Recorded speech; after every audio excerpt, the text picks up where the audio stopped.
are back again here with the Dual Xeon, give him the lens, Dual Xeon computer, because we are going to, my daughter's computer, because we are going to do an experiment. We are going to see if an M.2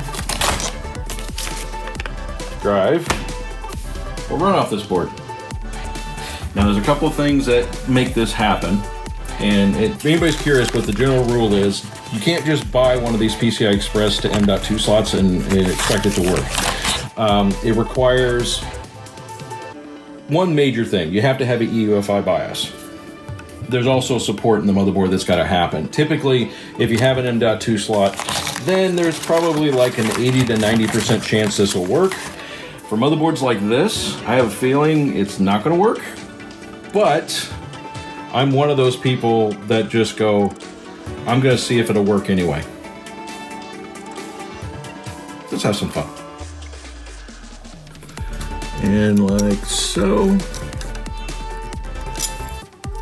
Nice and secure. And then we slide it in like that. Fits right in the case. Snug up against the GPU, but plenty of space. All right, see if she works. Well, we got a light. And it's got power. No smoke. That's a good thing. Oh, I was getting, blinky lights. Maybe blinky light is a good thing?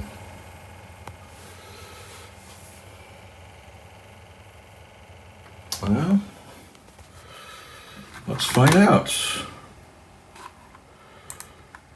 Let's go to disk management.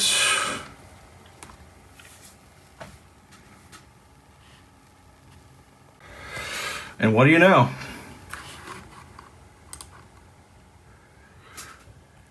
There's her 250 gig drive, and there is a 1 terabyte unallocated drive. So therefore, yes, her motherboard.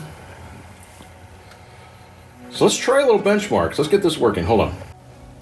So it's benchmark time. We'll see what the difference between a, so this 850 is a 2.5 SATA drive. That's the M.2 on the PCIe card. See what happens.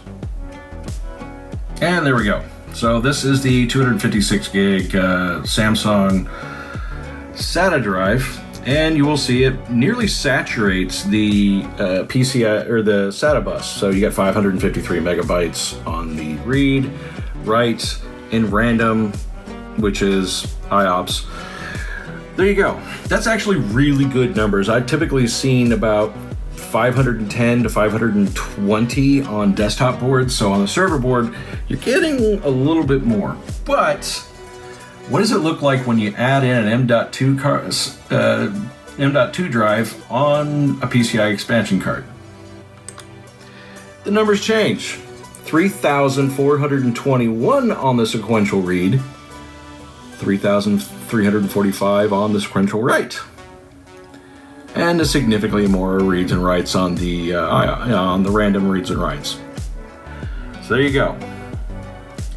If you're curious if adding an M.2 slot expansion card will give you a benefit, well, you go from 500 and typically 520 on desktop boards, but about 500 megabytes a second to on the bare minimum, and this is a PCI Gen 3 board.